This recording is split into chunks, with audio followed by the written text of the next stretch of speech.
One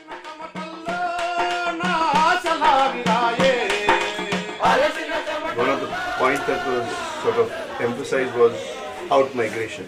Revitalizing village economy. As I said in my introduction, I work with handloom weavers, and handloom weaving is a very important part of a rural economy. We are facing the same situation like in many sectors, rural industry sectors like farming and so on. Lot of weavers. There is almost a non-existent second generation of weavers. All the weavers that we are working with are 40 and above or 35 plus, and none of them are teaching their kids also. So when we are talking about revitalizing a village economy, handloom weaving as also the second largest employment generation contributor in the country after farming. So this is also one of the very important sectors. So we are also trying to see, and me myself also trying to see, what is it that is going to be interesting enough for a young group of professionals or young weavers or the youth in the community or even outside to take up weaving as a interesting activity, so that it will be because handloom weaving as an activity itself is it has a very low carbon footprint. There's that ecological, all those stories are there. So how do we make it really interesting for, I think one of the things that came up in the discussion also is this, that how do we really create dignity and people wanting to take this up as a occupation, that is this thing. And not just rural youth, I would also say that even I have passed out from a design institute. None of my peers except for one works in the handloom sector. So how do we make it interesting also for people passing out of premier design institutes to contribute towards the rural economy and make it a viable and vibrant occupation? The point that you are making, which is very, very important here, is a lot of the livelihoods, village livelihoods, the issue of dignity about these livelihoods. It's not just markets. Well, a lot of us are focused on markets, markets for these products, of these livelihoods. But the whole issue of dignity, and especially if somebody has become educated and all that, the parents don't want the children. It's not only the less than 40-year-olds. The parents don't want the children to do it, and the children are also from childhood brought up not to want to do it. So how do we create, and I think these are one of the challenges. Also in farming, the similar thing is there. Farming, it's even so more. It's there in many of the sectors that we are talking about. Everybody. So this is a common thread. It's a common thread. In spite of all our efforts and working for so many years and even talk about the holistic society there, what we find is after a little bit of well-being, children, they send children to go out, the youth also go out for work, and you see the changes are taking place differently. Like the kind of efforts we did to even build the textiles or even revive the indigenous traditional knowledge systems with regard to medicines, all these are not really working out. This is across occupations. It's not just say handloom. We are seeing agriculture. And therefore there are certain occupations that are magnified in the imagination of aspiration.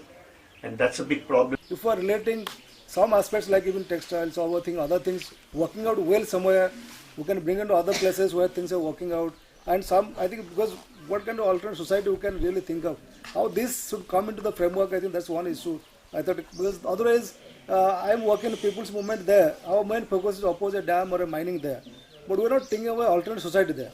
Because those issues are secondary, and it's also very difficult to really even talk or even really to do something there. In order to really get into the how, we need to really talk about the full import of something and really have more vibrant debates on the impact of the existing system, whether it's the economy or the whatever, the smaller components of the larger global economy, the schooling being one. So that was brought out. So most often it stops with education being irrelevant and useless. But do we realize what damage it's doing? Then the response would be... That also to a certain extent is talked about. But what is not talked about is really what else can we do? If we don't want this, how else do we want to... no, that's what I'm saying. What's the framework we want to create? If we don't really talk about a transition, framework, what is real transition? Like we mentioned about energy. Now most of villages are working, either they don't have any energy, there you can think of, okay, they can really have access to a decentralized, community owned, manage some kind of alternate or renewable energy, green energy there. But most of the villages are now connected to grid energy. We're not talking about an alternative, and we're talking about only community owned renewable energy. What happens to this, the grids there? Now, are you phasing out completely from this? That's one example I'm talking about. So what is the transition actually? Where we are actually phasing out from many things?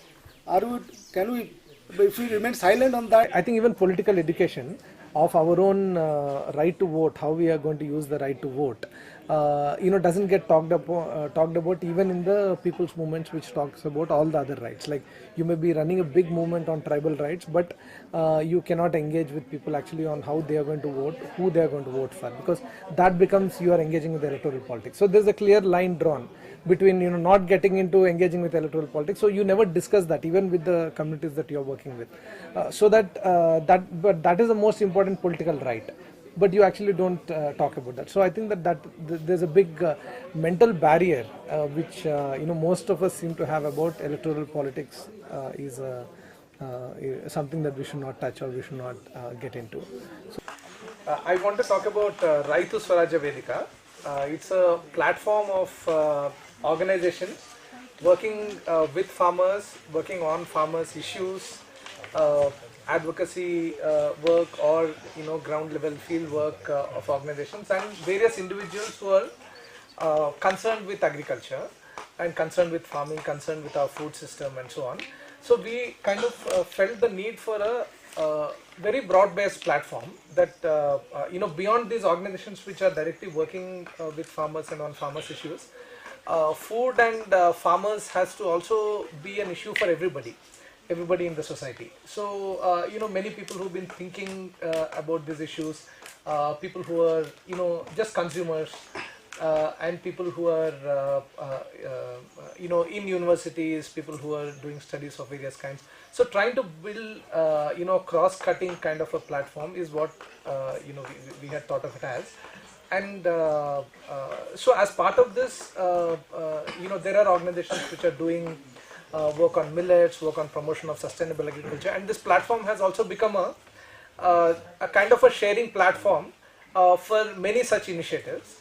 So there is also a monthly magazine called Tolakari, which goes to about 2,000 people across the state, which has also become a vehicle for carrying information about some of these efforts, as well as knowledge of sustainable agriculture practices to farmers and so on.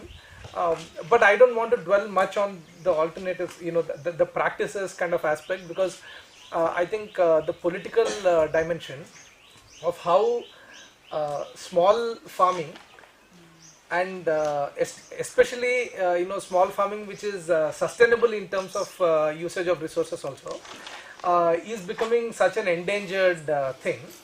I think it has a lot of cross-cutting connections, and unless we are able to address them in a broad way, we are not going to be able to stop this onslaught of this corporate model of agriculture taking over and so on.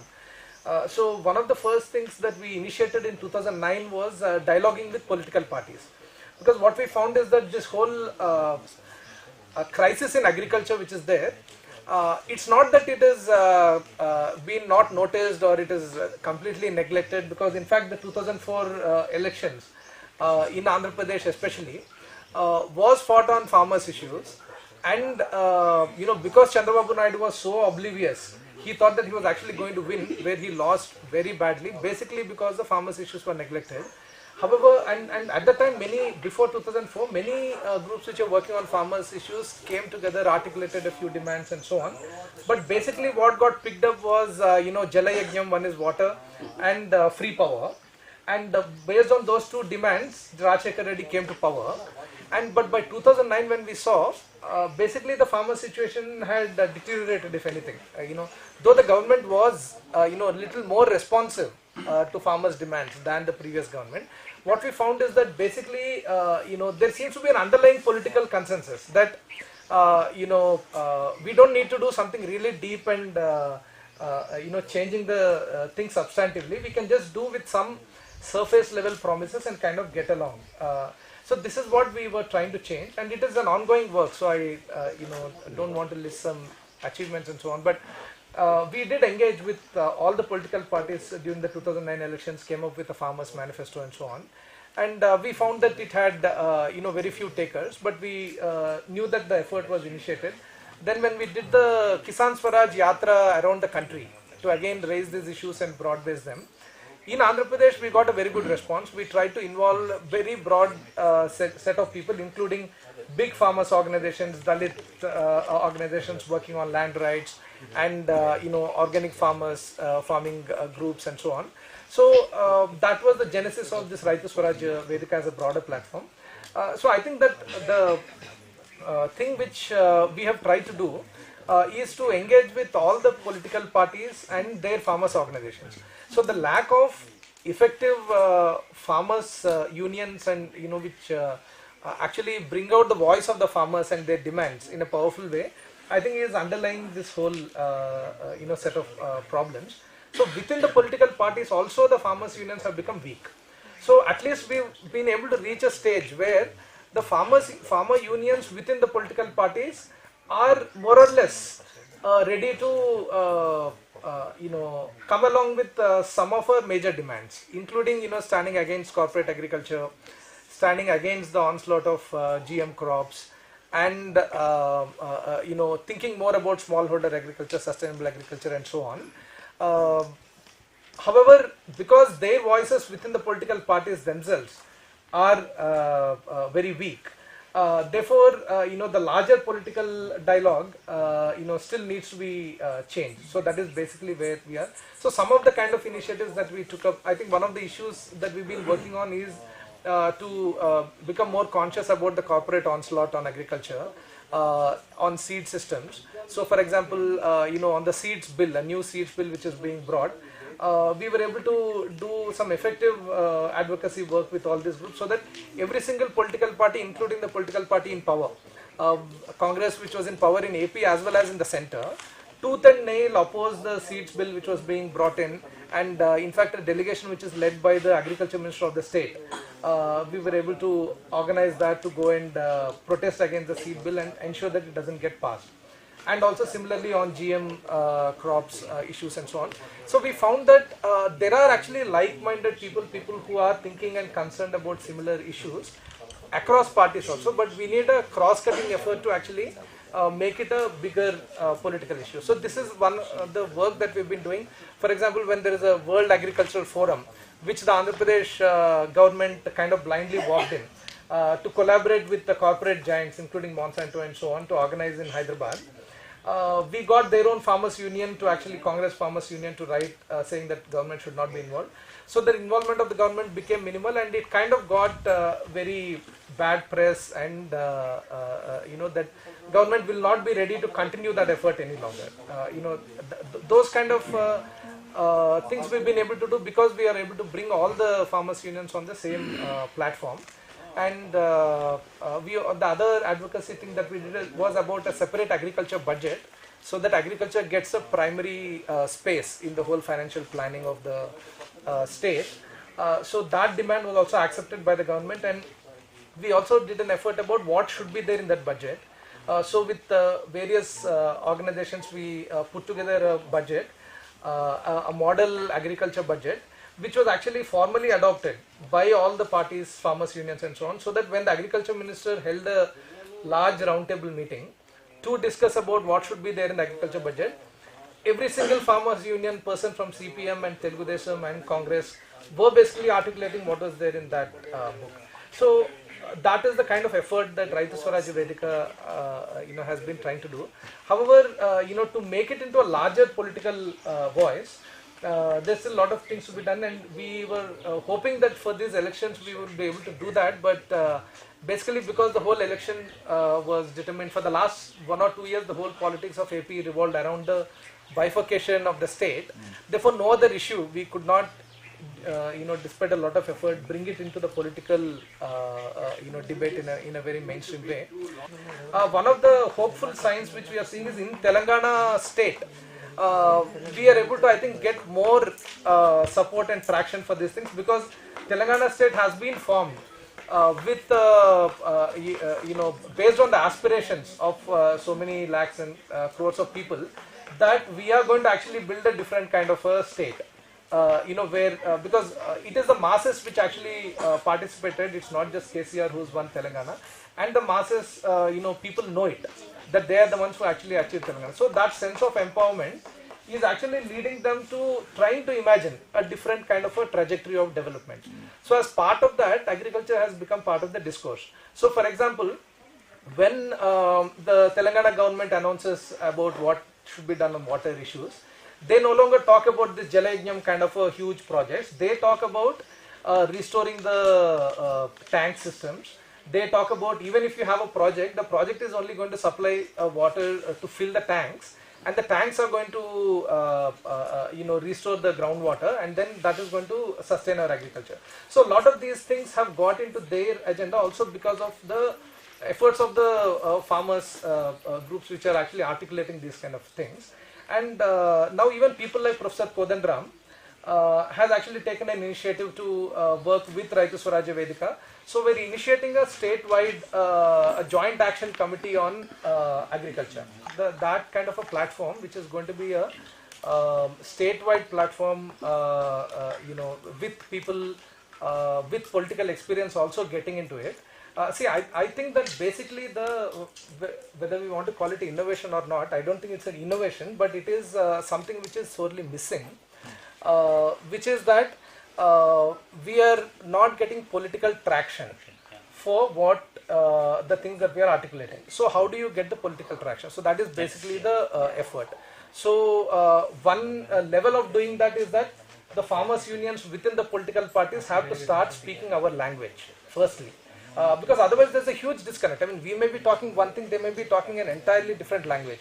Now that is no longer the case in Andhra Pradesh. Like Sarampalli Mallareddy from CPM, who generally have been staying away from the sustainable agriculture discourse, now talks exactly our language. Even Telugu Desam Farmers Union people do. Now that Telugu Desam government is in place, we can actually hold them to account that you are the ones who have actually protested against the World Agricultural Forum and Monsanto with all of us, and your leaders gave statements.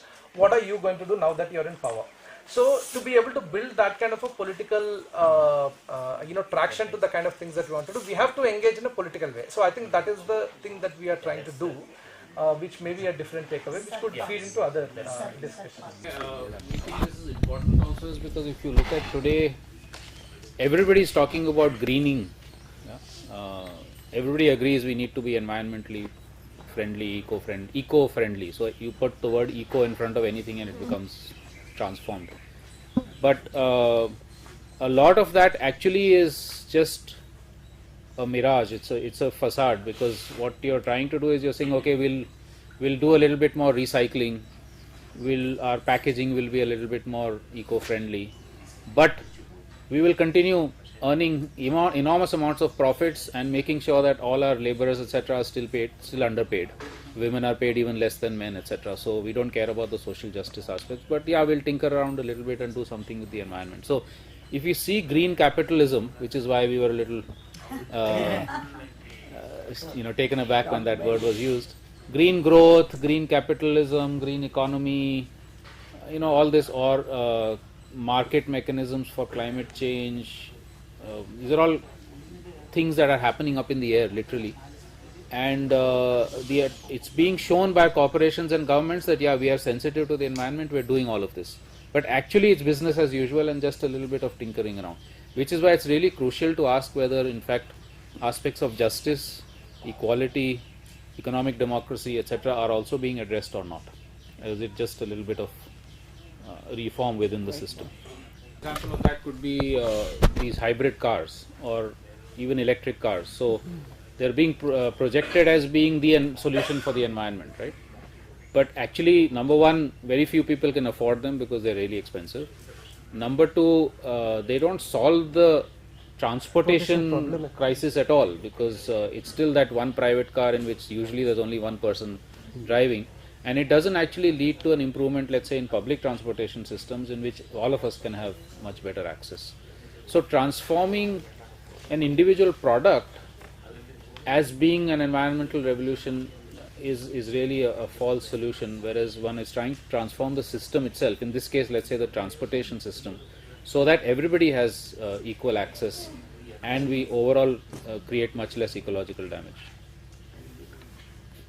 And another fear for me is about not recognizing or not facing the fears that we have around a lot of things. Like for example, in education, I hear a lot of people saying, I understand it's really screwed up, but it still exists and we have to do something about it.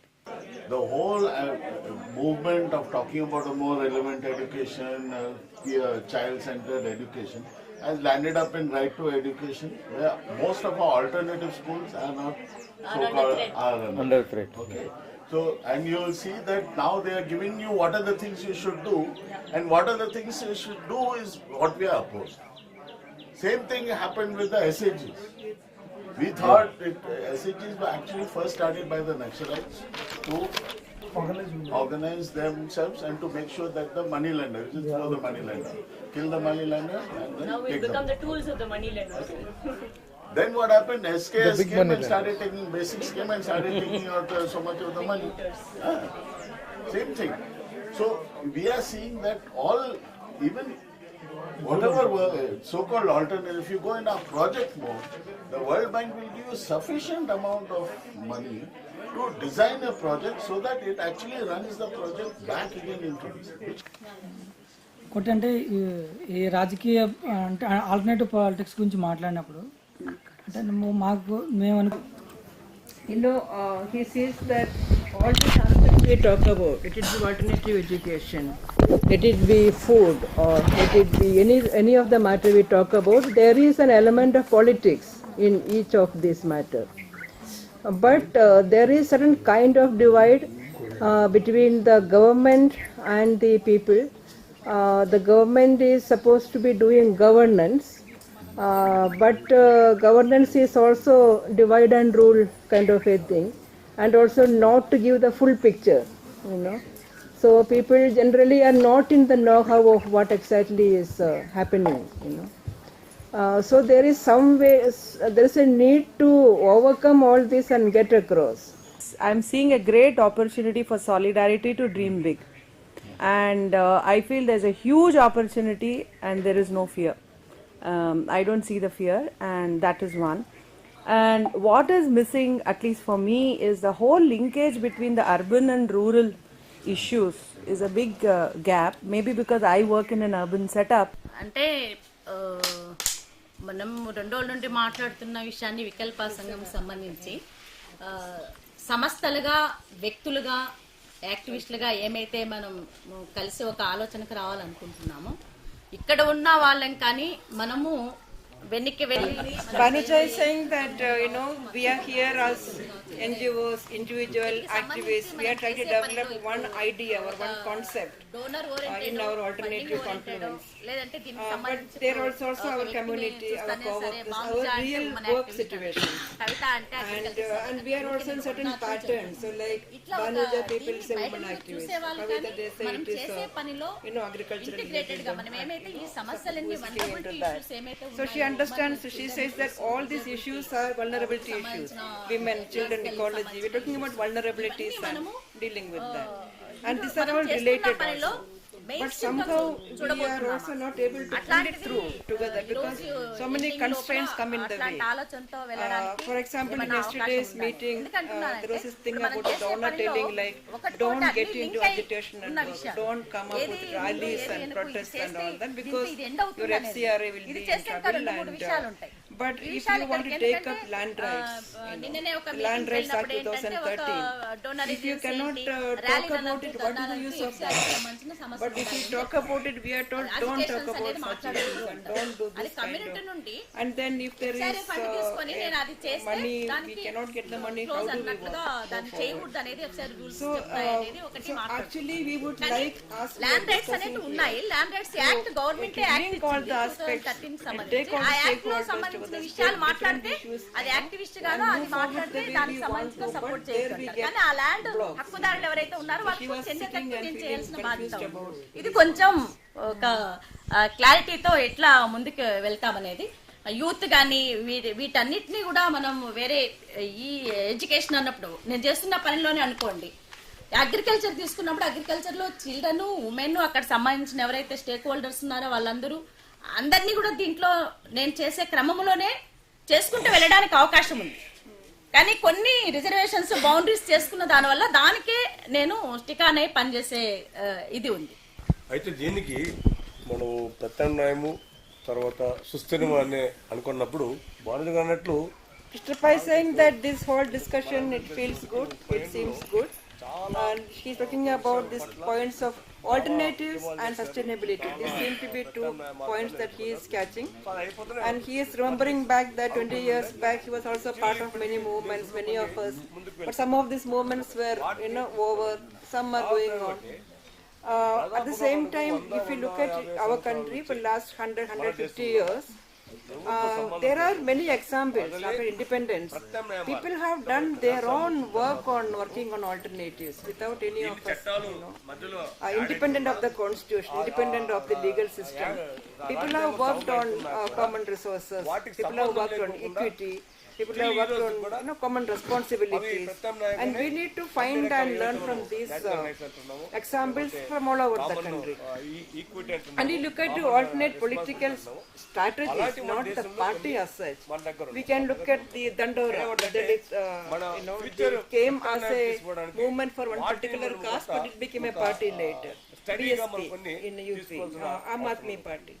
So we just look at what are the strategies they use and what are the best practices, how they went about, and maybe there are things that we can look at. In his own work, he is saying that alternative as that in his work, they have worked out some strategies on water management, or natural resource management, and people making regulations and sticking to that. So especially in water management and management of the commons, the hills, whatever. So he is saying that this also is from my work, even that can be looked at. So we need to look at all this and study them, which will enrich our what is alternative and what is sustainable. మార్గాలు ఏమిటి, strategies ఏమిటి, వాటిని తీసుకొని మనము ఒక study తీసుకొని వాటి నుంచి బెస్ట్ ప్రాక్టీస్ కొంత మనము తీసుకోగలిగితే ఇది కొంత ముందుకు తీసుకోవడానికి అవకాశాలు ఉన్నాయి. ఉదాహరణకి నేను పనిచేస్తున్నటువంటి ఒక ప్రాంతంలోన నీటి యాజమాన్యం మీద, లేకపోతే సహజ వనరుల హక్కుల మీద, లేదంటే ఊర్లో ఆ యొక్క ఆ కార్యక్రమం ముందుకు తీసుకోవడం కోసము పీపుల్ రెగ్యులేషన్స్, ప్రజల యొక్క కట్టుబాట్ల ద్వారా పనిచేస్తున్నాయి, నీటి మీద పనిచేస్తున్నవి ఉన్నాయి, తర్వాత కొండలకు సంబంధించినవి ఉన్నాయి. సో వాటిని కొంత మనం స్టడీ చేసుకుంటే వాళ్ళు ఏ విధంగా వాళ్ళు అంటే సస్టైన్ అయినారు, దాంట్లో నుంచి మనం అంశాలు తీసుకుంటే బాగుంటుంది నా యొక్క సలహా. But what would be a concrete way of actually beginning a dialogue? Coming up with a common vocabulary. I think if you can just get on to practice, I think the point that at the end, there's some very valid points raised, right through, but at the end, the point that has been raised now is, how do we give voice? How are these heard? Because there are alternatives. We are not talking about having to put alternatives from the sky, but these alternatives are deliberately submerged, consciously and deliberately submerged. And that's why they become alternatives. They were mainstream. They've been made alternatives because of a juggernaut that's been rolled out. So I think the point you are raising is, how do we give voice to these? How do we give voice so they have more prominence? And for which my assumption is that you need to bring confidence back to the people who can save us. It's us who have to be saved, not them. അപ്പോൾ നമ്മൾ ഇവിടെ എല്ലാവരും സംസാരിച്ചത് വളരെ ഇഷ്ടപ്പെട്ടു. നമ്മളെ മക്കളെ പഠിപ്പിക്കണം, നമ്മളതിലെ അവർ പഠിപ്പിക്കണം, കുറച്ച് ചിന്തകളൊക്കെ വന്നു. അപ്പോൾ അവർ ഒന്ന് രണ്ടിൽ സംസാരിച്ച് വന്നിട്ട് ആദിവാസികളെ പറ്റി നമുക്ക് കൂടുതലായിട്ട് മനസ്സിലായിട്ടില്ല, ചിലപ്പോൾ നമുക്ക് കുറച്ച് മനസ്സിലായിട്ടുണ്ടെന്ന് ആണ് സംസാരിച്ചിട്ടുള്ളത്. അപ്പം അതുകൊണ്ട് ക്ലിയറായിട്ട് നമ്മളവിടെ ഗൂഡല്ലൂർ താലൂക്കിൽ ക്ലിയറായിട്ട് ആദിവാസി സമുദായം 4-5 സമുദായം ഉണ്ട്. അതിനെപ്പറ്റി പഠിക്കാൻ വേണ്ടിയിട്ട് ഞങ്ങൾ ക്ഷണിക്കുകയാണ്, ഗൂഡല്ലൂരിലേക്ക് ക്ഷണിക്കുന്നുണ്ട്. അപ്പോൾ അതിൽ താല്പര്യമുള്ളവർക്ക് നമുക്ക് അവിടെ ഞങ്ങൾക്ക് ഒരു സെമിനാർ നടത്താൻ തന്നെ ഒരു ഐഡിയ നമുക്ക് താല്പര്യമുണ്ട്. ജനുവരി മാസത്തിൽ, ജനുവരി. No, what he's saying, we're very happy to hear this discussion that's been going on, especially this discussion about youth and how to engage with youth and all that. And this last discussion, that this interest about wanting to learn from Adivasis and learn about our thing, that has really made us very happy, because we are thinking of actually holding a session in January where we can share, because we are clearly 4 tribal groups there. We have been talking about trying to share what our world view and what we understand and all that. The thing. And so in January we are planning to have a session like this, and if some of you all want to come, if you all can put down on the chart paper, maybe you can just use the space on that thing on there. If people put down their contact details and names, we will invite you when we have this program, and you all can come and do it. You asked for a measure of rural-urban dialogue, but I think we need to think far beyond this.